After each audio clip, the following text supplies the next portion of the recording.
Israel and Hamas have agreed to a pause in their devastating two-year war and the release of the remaining hostages. It's in exchange for Palestinian prisoners. NBC's Matt Bradley has more from Tel Aviv.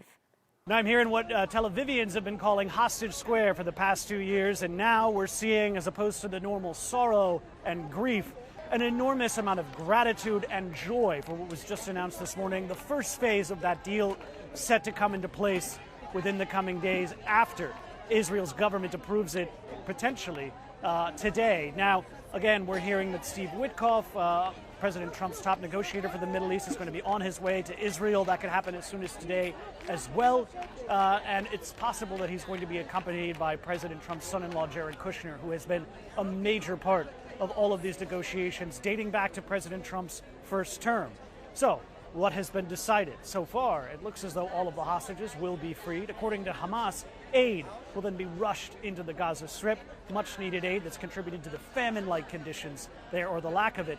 And then after that, we're going to see what sounds like a 72-hour period, or perhaps longer, where the Gazans, where Hamas are going to be recovering the bodies of those deceased hostages and gathering together those 20 hostages who are still thought to be alive.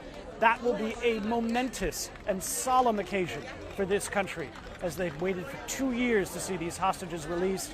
But this is not done yet. This is just the first phase, and there's still quite a bit of negotiations over very thorny issues that are left to be done. For example, whether or not Hamas will fully disarm.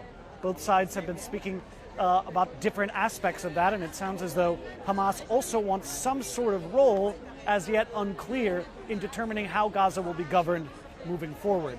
Benjamin Netanyahu, Israel's prime minister, has completely ruled out any Hamas role in the governance of Gaza going forward. But for now, these thorny negotiations and questions that are still left unanswered aren't bothering folks here. For them, there may be a lot of deciding and a lot of talking left to do, but there's a lot of celebrating to be done as well. Matt Bradley, NBC News, Tel Aviv.